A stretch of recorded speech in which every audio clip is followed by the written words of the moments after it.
Thank you very much, Jaap-Jan. Well, let me start by saying that I'm very grateful that you, as a group of Chinese and Dutch speakers, are finally here today. Some of you have been working on the New Towns program from the start. Others have contributed in a different way, and some of you just joined for this event this day. The good thing about this is that we're finally together as a group to share knowledge amongst each other, but also to share the knowledge that we've gained about Shenzhen with the audience. And I know that not everybody's here yet, still trying to find its way through the storm probably.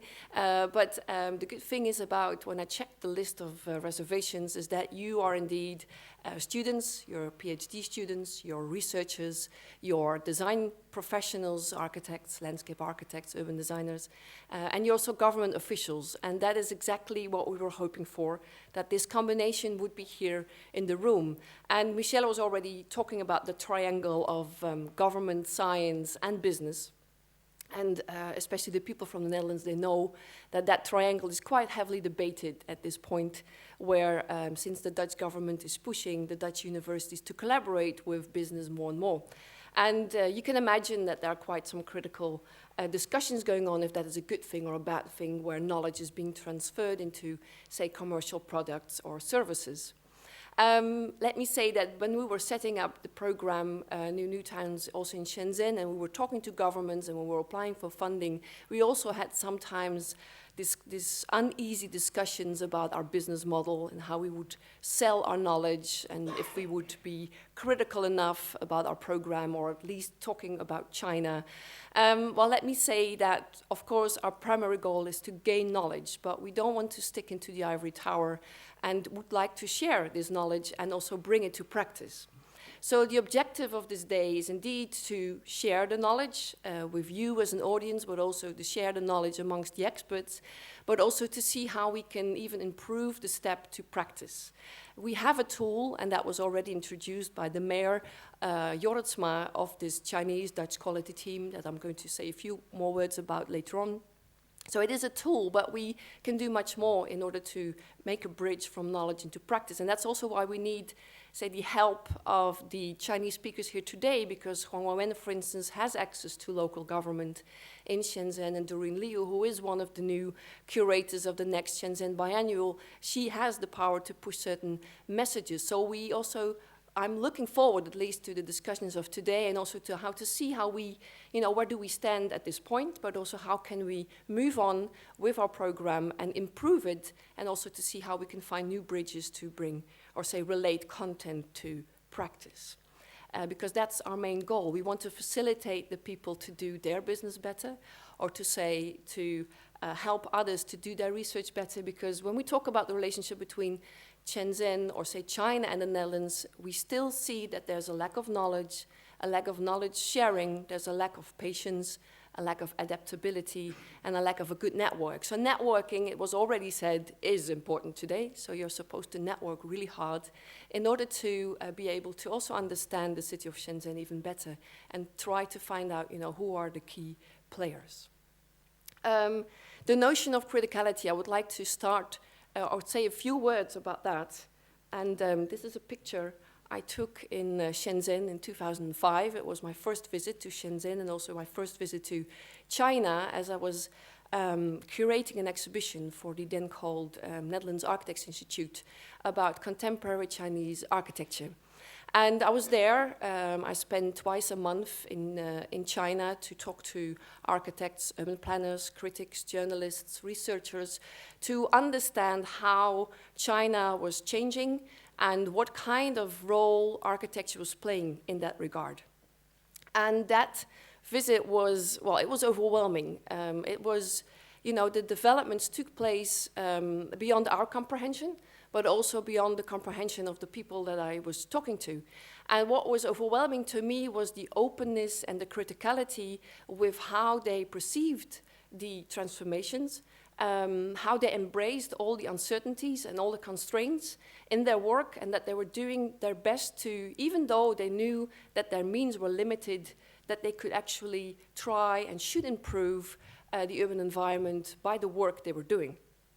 And so when Michelle asked me in 2011 to set up this program, New Towns in Shenzhen, I was eager to encounter again this openness and this criticality, to actually experience what was going on in Shenzhen, and also trying to understand this picture.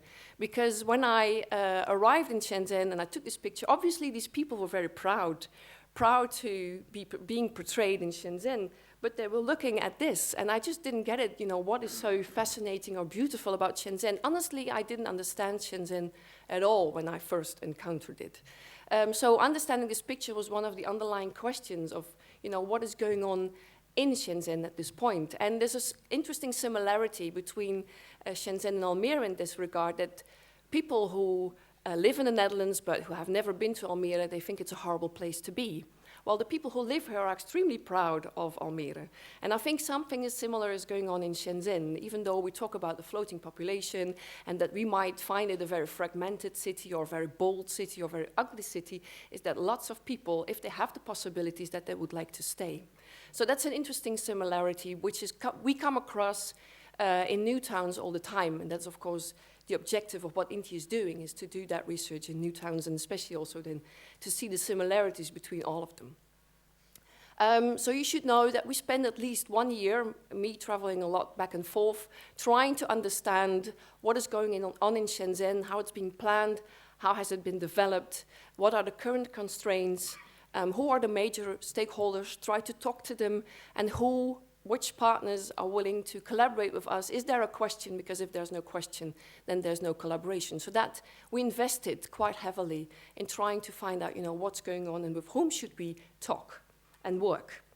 A few words about Shenzhen.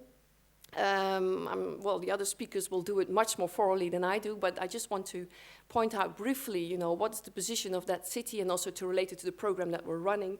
You also received a leaflet where I also try to give you sort of broad perspective on Shenzhen. You've got 2 leaflets, one with the program, the other one is dealing with the city. So Shenzhen, a new town, as said before, it was designed as a special economic zone right next to Hong Kong to experiment with capitalism, and that was decided in '78. What you see here is the 4 districts right across the border with Hong Kong. That's the original special economic zone, with Lo Hu as its first district that came into development. And then you have Banwa and Longgang, the 2 districts which were added in 2010 officially. Before, developments already took place before that in order to meet the growth of Shenzhen. This is one of those first images of how it looked like. It was a collection of fishing villages with about 30,000 inhabitants. And I stole this picture from a PowerPoint by Wen. So sorry about that. But you see, of course, the transformation of Shenzhen as a very small collection of fishing villages into a city which is now approximately 15 million, and some even say more. So the transformation of that city has been enormous. Moving on very dynamically and quickly. If you talk about Shenzhen at this point, you see that the glamour of that special economic zone is more or less lost or gone, simply because the rules to play with capitalism are now universal for the whole of China. It is also stuck within its boundaries, so it cannot expand anymore. And it's feeling the pressure of Hong Kong and Guangzhou, who are quite nearby and much bigger in terms of inhabitants and capital. So in order to find you can see that Shenzhen is currently re-identifying itself, trying to find a new label, and that's also common for any new town, as we know from experience that after several decades you need to re-identify yourself, and that's also taking place with Shenzhen. So what is Shenzhen doing with that? And so here's a fascinating plan. There's a new master plan targeting 2020, where it is seeing that a lot of industry is moving away. Industry is moving away because the wages are relatively higher in Shenzhen. Factories cannot expand anymore, so industries are leaving the city for the Pearl River Delta or cheaper countries like Vietnam or Bangladesh. So they're upgrading the industry, and they have relabeled themselves as a low-carbon city, but also a creative capital of China. So they're branding their new strategies. This is the master plan where they say, you know, we're going to have 2 major centers in downtown Shenzhen. So those are, I don't have a pointer, but you can see the red dots with a new harbor on the left and the financial center more to the side of Hong Kong. And of course, these big arrows that, of course, make clear that they want to relate more to Hong Kong and to Guangzhou to make better interconnections. And you also see the purple dots, which are designed as new towns. I'm not going to dive into this very specifically, but what they're trying to do at least is that urban regeneration or urban renewal is one of the key questions for Shenzhen. They also have labeled what you see on the green spots as called a basic ecological control zone. It means that 50% of the land is prohibited of development, so in order to control ecology. So basically the Shenzhen government is very much aware of the major constraints of pollution, ecology, and also that they need to densify more and more in order to meet still growth. However, we are more and more interested in what is happening on the ground. And this is an image of an urban village that doesn't exist anymore, and I won't dive into urban villages too specifically because others can do that even much better. But what you see here is that 50% of the Shenzhen population lives in these urban villages, and that they are located on almost like 5% of the Shenzhen territory. So you can imagine that these are the places where a lot of economy and social impact is taking place. This is basically the core of the city. So you can question what is happening in the other 95% of the city. And also, what's the position of people within that development? And this is a picture taken in the Lang neighborhood as we envision that people in Shenzhen are very much capable of organizing themselves. So the gap between what is being designed top-down and what is happening on the ground has been the major subject of the research that we have been doing and will be the major subject of today.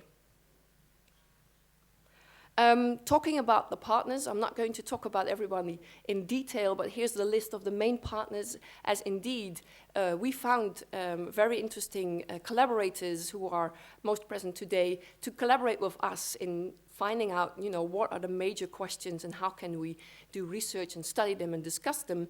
What I want to say about this list is that they indeed are multidisciplinary.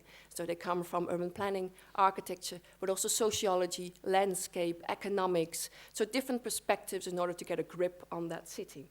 And the list is even much longer with other participants who participated in the conference we organized, the student exchange, the workshop we've organized, and the events, and we hope that this list will become much longer in the near future.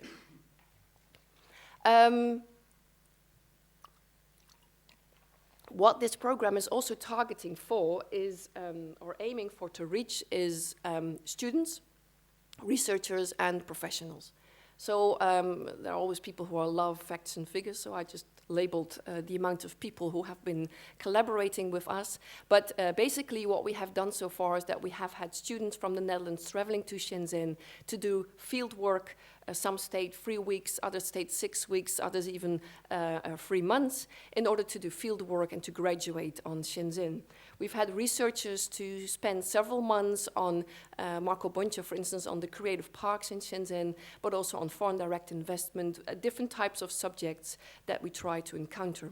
And the professionals, we worked with them specifically in design workshops, as was already explained by Michelle, and also the setting up of a Chinese-Dutch quality team.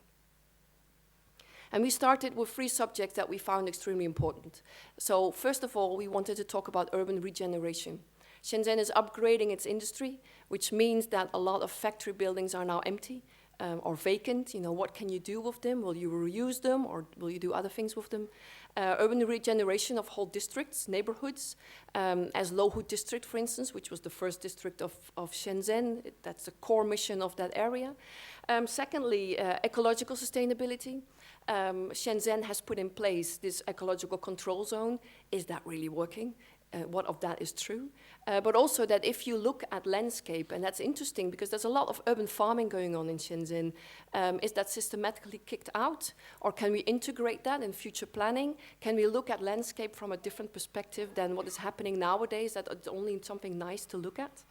And finally, the social dynamics. As I was just referring, people in Shenzhen are very much capable of organizing themselves, but also when you upgrade industry, it means that you will bring in other types of people who are highly educated, say the so-called rise of the middle class. They will come to Shenzhen with other activities, other leisure patterns, and other ways of living. How will you accommodate that, and how will you treat that new group? Well, we tested those questions in 4 different districts because Shenzhen is a huge place, so we thought we should narrow it down. Of course, you can wonder, Guangming New Town is still 150 square kilometers, so it's still big for us.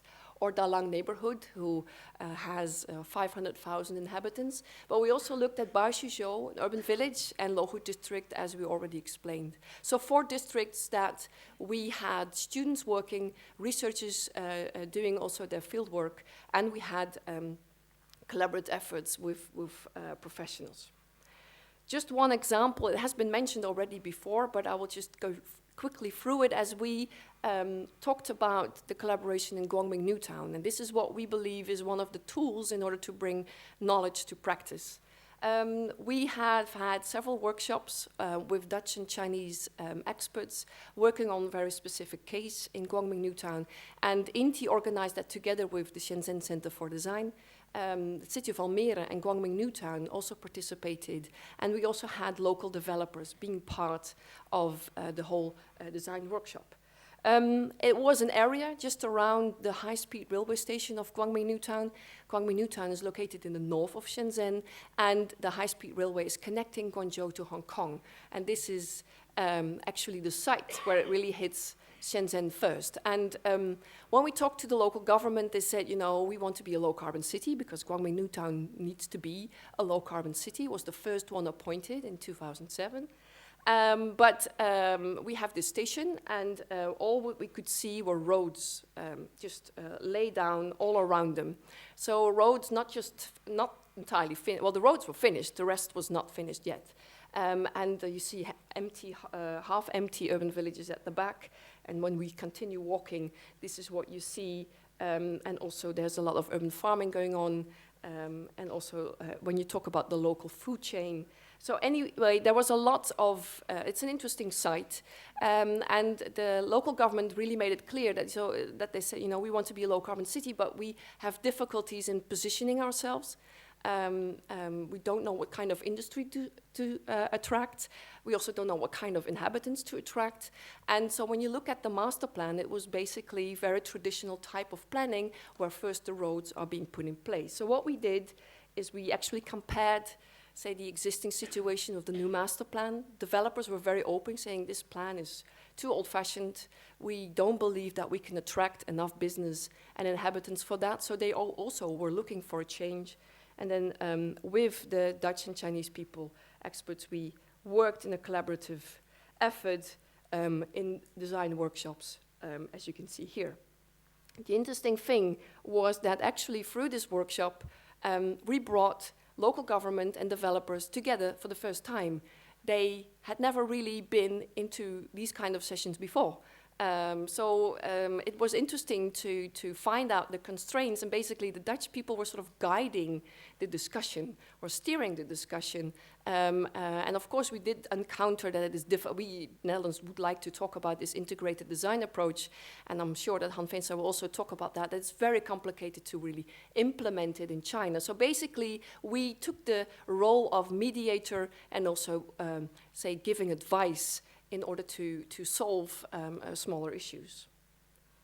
So we presented this also to the local, say the highest political leader, and also Mayor Jorritsma was there. And the interesting thing with these design workshops was that it was a great encounter, but of course we as INTI also question, you know, you can do workshops endlessly, you know, where do you bridge real practice? You know, when is it going to really actually change something? So when we talked about, you know, how to continue, we came up with the solution to set up a Dutch-Chinese quality team.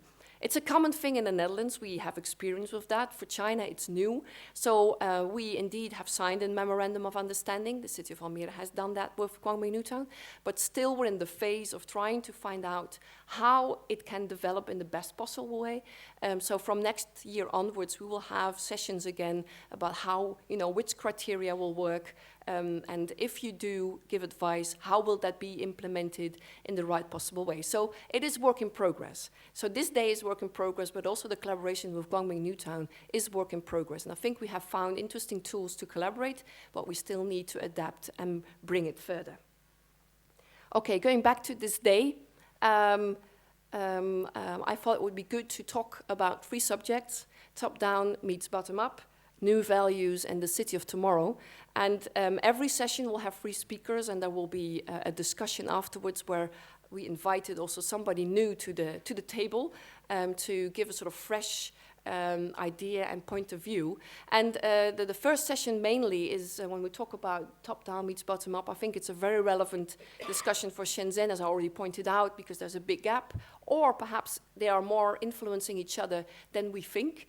It is a discussion that's taking place in the Netherlands too, and especially in Almere, as they really want to move away from top-down planning, but how to do that, and how to do that also in regard to your society. So that will be a very interesting discussion to meet. New values. You know that economic growth in China is urban planning. So urban planning is economic growth. Everything is sort of measured according to economics. We believe it's important to address other types of value, social values, ecological values, cultural values, in order to broaden the discussion. And the city of tomorrow is really, Shenzhen was designed as a city of tomorrow. It lost its glamour, as I already explained. How can it become a new city of tomorrow? And that, of course, is about how to position also Shenzhen in a larger framework, as it is part of a Pearl River Delta, where there's a lot of competition going on. Yes, I'm almost done. One last remark.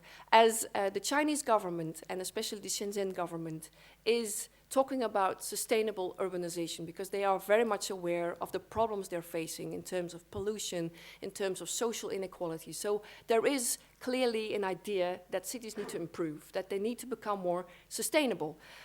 However, when we talk about today, and if we talk about Shenzhen, and if we talk about the collaboration, we need to figure out what we consider sustainable urbanization from these different perspectives. What is it that we need to improve, and how can we make the collaboration in that regard much more fruitful than it has been until now? Thank you.